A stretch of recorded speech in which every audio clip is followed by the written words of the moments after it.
Hey everybody, tonight we're going to be talking about the CP family of sliders from Mackie. Mackie existed in the early days, which I guess was only about 2 years ago, but they're still around, and this is their latest creation. It's the Mackie CPX. We'll talk about that. I don't have that, but we'll talk about it anyhow. But this was their lineup of sliders, and a couple of them were sort of pioneers, this one and this one. We're going to take each one apart, talk about it, measure it, weigh it. We'll just compare them with each other. I think we're not going to drag out a bunch of other pieces to compare, but this is going to be my kill 5 birds with 1 stone Mackie CP video. So please join me.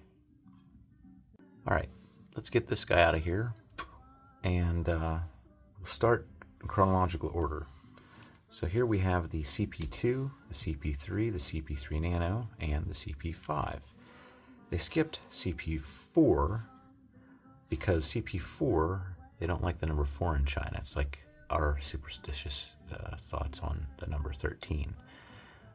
So they often put the number X, the letter X, in place of the number 4.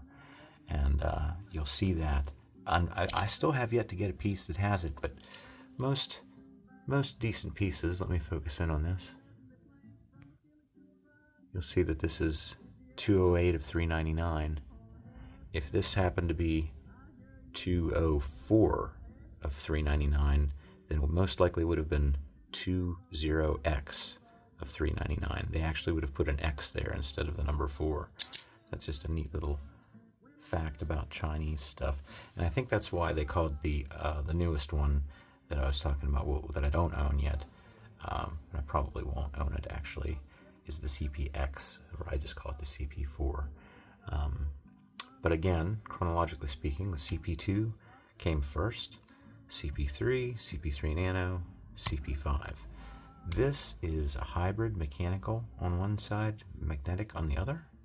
This is a 3-level magnetic, this is a 3-level magnetic, and this is a 3-level mechanical. And this, in my opinion, is sort of a high quality, very high quality piece that everybody should try to get their hands on. But we'll break it down from there. So the CP2 came in a few different materials. I don't remember what exactly, but this is just stainless steel. I bought mine used. I think I paid about $110 for it. I got lucky. I think that was a decent, fair price. It's an interesting piece. Like I said, it's mechanical and magnetic on one side, and mechanical on the other side. I can't take it apart, but you can see the detents right here. And we will take it apart here in a second. But I initially loved it, of course, but I've advanced to so many different things that are just improvements over this that I barely pick it up anymore. One of the interesting features of this, you can use it just as a mechanical. And this is how I would use it, just this nice back and forth here. Except these edges are like a saw, like an electric knife. I don't know if your mom had one of these or not, but around Thanksgiving, when it came time to carve up a turkey or a ham or something, she had this electric knife, and it was 2 serrated blades that went back and forth like this, and that's what I'm reminded of, because every time I do this, I'm squeezing it from the sides, so both sides here are getting raked as it comes back, and that can get pretty sore pretty quick. Then the magnetic part is just sort of a final click for me. I do the mechanical part first and then click. The interesting part about this one is that you can make the extensions go even longer, but then it gets a little bit flimsy. But I can show you, and that's what we'll do. We'll convert this from what it is now. Let's count everything out. Right now it is 1, 2, 3, 4, 5 clicks mechanical, and 1, 2 clicks magnetic. Now with the magnetic side, we can pop it apart and I can show you. There's a tiny, try to line everything up here so it makes a little bit more sense.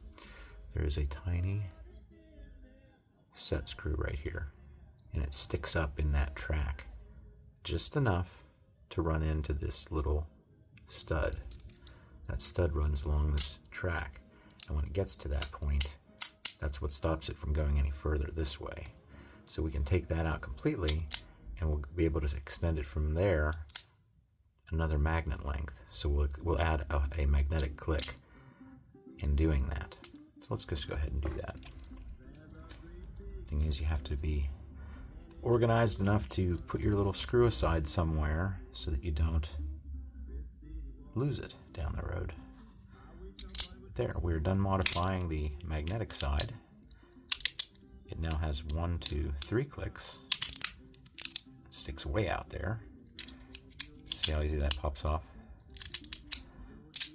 So that's why I tend to keep it short. But let's go ahead and play with the, we'll take this off for clarity. So we just removed a little set screw down in here for the magnetic portion, which is this top portion. Now on the bottom, you'll see the detents. And here's a screw and here's a screw. Here's an empty screw cavity and another empty screw cavity. I neglected to mention I'm using a T6.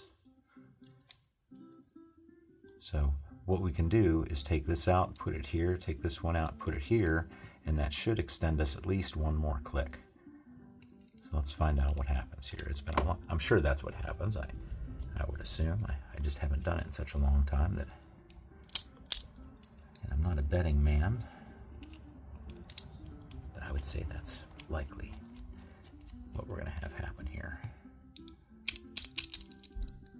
Okay, I'm just going to try to lift it off. I already know that the, oh, I forgot. You can't lift it off, can you? You can't just lift these pieces apart. They have to slide apart because they're on this dovetail. Oh, there's the number. You know what? I was looking for that earlier. See if I can focus in on it. 380. Huh. Yeah, when I was looking at the rest of these, I thought, you know, boy, those all have a serial number on it. Where's the one on this one? And I looked on the inside all over the place. I thought, well, maybe they didn't put them on that one. There it is, 380. So we were in the process of taking this apart, and I said, well, we can't lift them apart because they're dovetailed together. They have to slide apart. And now that I've moved those screws up and out of the way, those screws are what I call dead stops. And they travel in these two tracks right here. And that is what we want to change.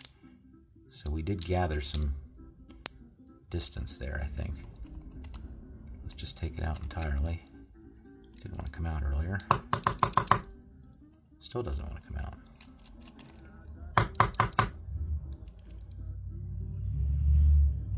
Alright, there's one.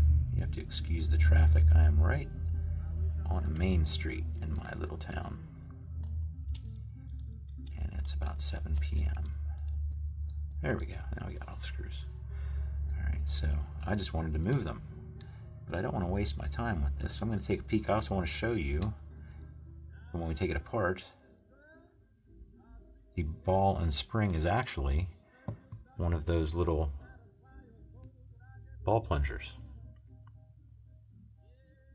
So I neglected, I have to go get my digital calipers. I wanted to measure that for you in case you need to get a replacement.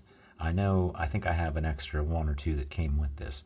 And you can get these in different materials, like the ball material can be different. This appears like stainless steel, but you can get these with different ball materials, and that would change your haptic feedback.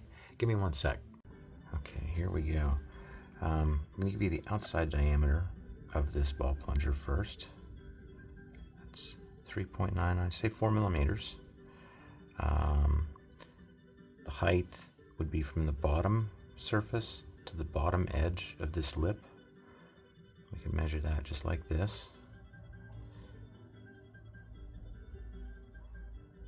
So basically 4 millimeters. So it's 4 millimeters by 4 millimeters. And then I'm going to give you the thickness of this lip. Right around 1 millimeter. And then the last thing I can give you is the outside diameter of this lip. So about 4.5 millimeters. That should be enough for you to find replacements for that. So let's put this all back together again now. I'm going to put the ball plunger back in its little cavity there, and then I'm going to think about this for just a second. That would line up like that. Basically, push it on there till it clicks. Push it on until you get to the first click, and it should be lined up right now to put the screws in here. If you remember, the screws were over here in these two holes. We're moving them over here. These are all the same. That's another good feature. I have to remember exactly where certain screws went. I'm just snugging that down.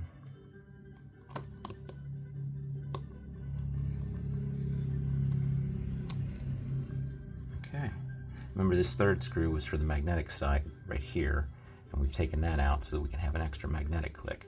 Now we've taken out, we've not taken out, we've moved the what I call the dead stop screws out further so that it can travel even further. So now we should get 1, 2, 3, 4, 5, 6. 6 clicks instead of 5.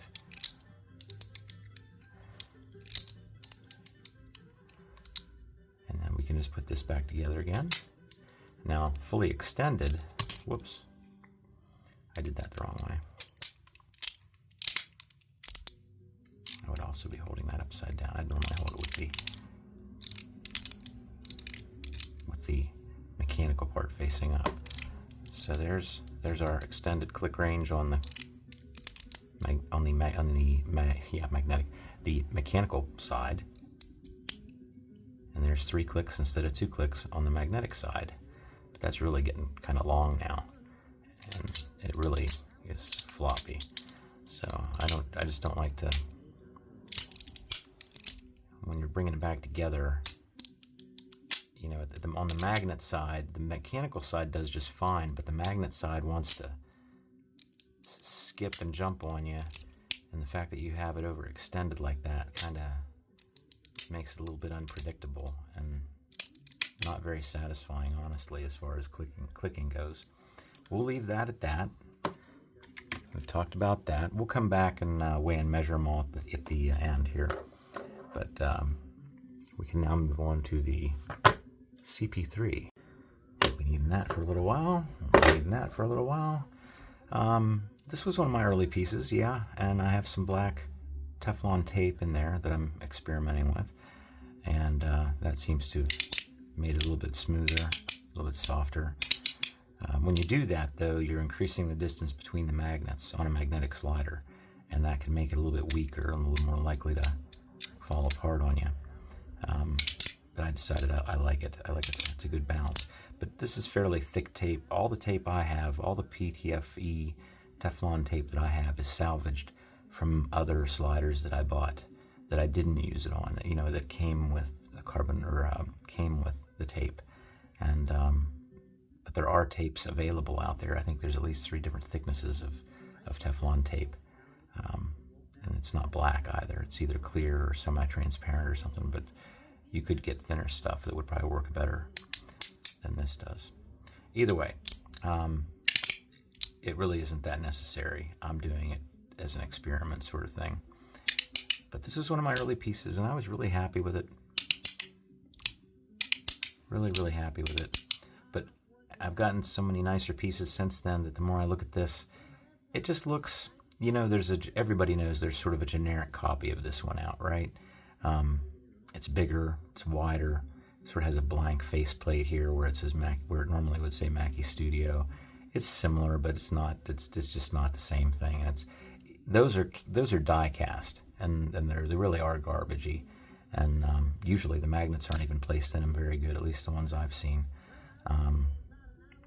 So, you know, looking at those are cheap imitations, and they look pretty good. They actually look, when I look at the cheap imitation and I compare it to this, I'm like, wow, it kind of makes this look bad in my mind. This is not as pretty to me as it was in the very beginning. You know, this just doesn't have the appeal to me that a lot of modern pieces do, because it's shiny, it's a fingerprint magnet, it's loaded with micro scratches and stuff. It's been a good a good provider, you know, a good provider. It's yeah, it's been a good provider of haptic feedback. But if you can get one for not too much money, I wouldn't spend more than 80 bucks maybe on a used one. They're about 100 brand new. But that's the CP3. We'll keep that out handy, compare it with the CP3 Nano. We'll compare it later. This one is the same thing, but shortened down to 3 clicks. Same exact thing, and this one doesn't have any tape on it, so you can see maybe a little bit better about how the construction works. There's just a groove and a pin, and they're made to go together with each other. And for whatever reason, my dad, who's 74, and he's not into mechanically interesting stuff like this, when he saw this, he said, I really want one of those. So I gave him mine, and then I think I got a used one. His might have been used too. I don't remember where they both came from. But I was just surprised. He really liked that. And so I gave it to him, and he has one. And now I've shown him all my other stuff, but he doesn't seem too interested in that. Either way, I was surprised he liked it. This is just a neat little... I still like this one. This one has more appeal to me than this one does.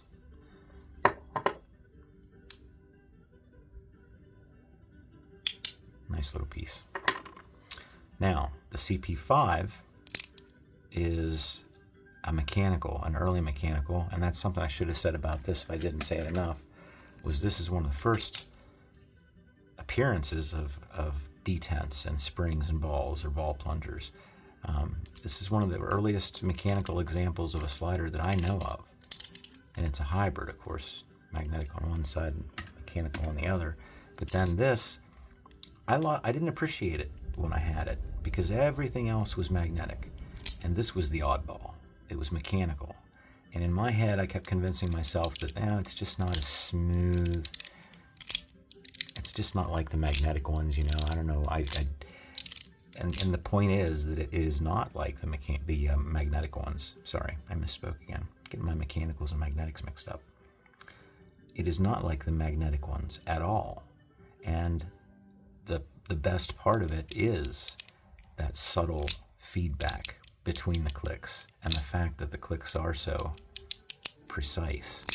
1, 2, 3, 4, 1, 2, 3, 4. Now I find that this is probably the top because that's where the branding is, and there's a little arrow to help remind you which way to push it.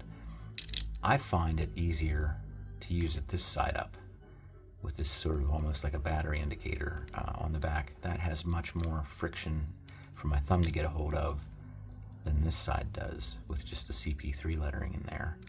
So this side, it works much better for me if I hold it upside down. In my mind, it's upside down right now, although it really doesn't matter. But this is a nice piece, and we'll be taking this one apart here too. I've seen a few other people I know on Dynamic Inertia there. He is fond of his CP5, I think. I've seen him talk about it from time to time, but like I said, until I got into mechanicals and then I realized how nicely this was designed, and early on too, I was just, I had a whole new appreciation for it. So there's 2 screws to take out. There it fell out. That screw runs along a little groove in here. That's the dead stop screw, and that's the dead stop groove. We'll just take the other side off at the same time. This, again, this is a T6. T6.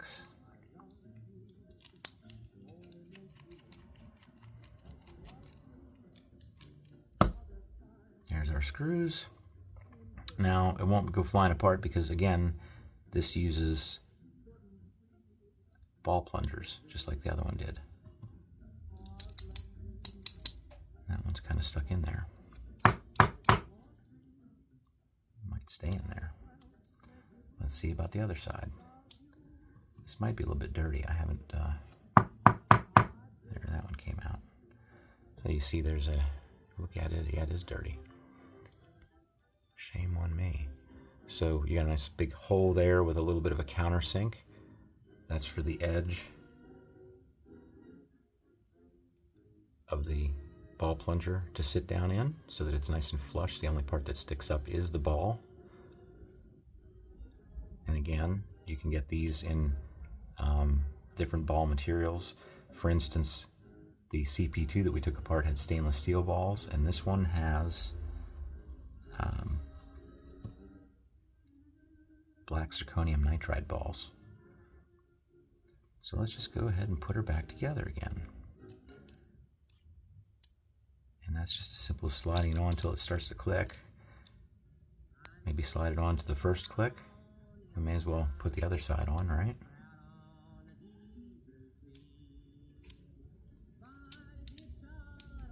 Now we're lined up to the first click, and I can just put my dead stop screws back in place.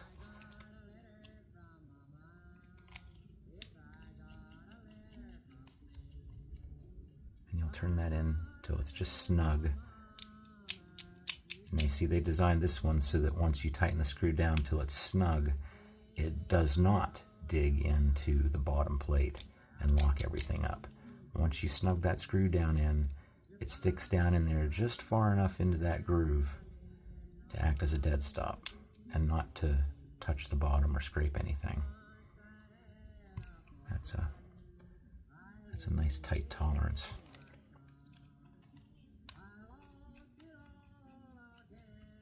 Just snug it down, make sure it moves. Whoop, that side didn't do it, did it? That side did not function the same as the other side did. You know why? I wasn't on there the whole way. I was somewhere back here. Let's start over. Let's put this back in. Let's make sure you want to make sure you put it on the right way. It won't go on this way. It has to go on this way. Push it on to the first click. I'm on the first click.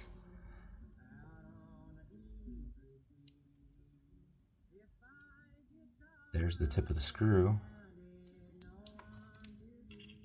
Now I just turn it in the whole way until it stops, and it should, yep, be nice and smooth. It's not touching the back surface.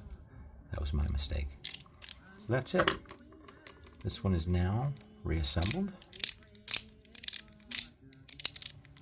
And that is a sweet piece. Very sweet piece. So, lastly, let's talk about the CPX or the CP4 here. Basically, it is a modified version of the CP3. They've basically taken off the bottom and given you this much of it. But the top plate has a rocker switch on it, which is magnetic, and you can take the rocker switch off and take the little metal bar that is in the middle that's recessed in there. You can take that out, and then you can put a single piece in, which is shown in that photo there, and then it becomes a slider that goes back and forth, click, click, click, click, click. I think it's at least 2 clicks. So it can either be a little mini slider or a rocker clicker on top of this part, but then what you're left with is sort of a lanyard attachment down here, and the magnetic part would be just like this, 2 clicks. And to me, that combined with the rocker switch or the slider plate, it's neat, but like I said, I'm not too impressed with the CP3 anymore, and considering the price that they want for the CPX, I am going to pass on that. So that is it, friends. If you have any questions, please put them in the comments. Well, you know what? I'm getting way ahead of myself again. We're going to go ahead and do a quick weigh and measure, and then we'll say our goodbyes. So let's just do this here and be done with it. 55, 29, 11, 44, 23, just a little over 10. 44, 23, 11. I'll bet that's 11. It is. 11, 25, and 23. There we have our measurements. Let's get our weights. Okay, there's no magnets in this one. About 67 grams. No magnets in this one. It's heavy, 112. This one does have magnets, but I'll stand it up on its end. About 40 grams. Same thing here. If I stand it up on its end, maybe the magnets won't have too much of an effect on the scale. About 76 grams. And these are all stainless steel. So there we have it.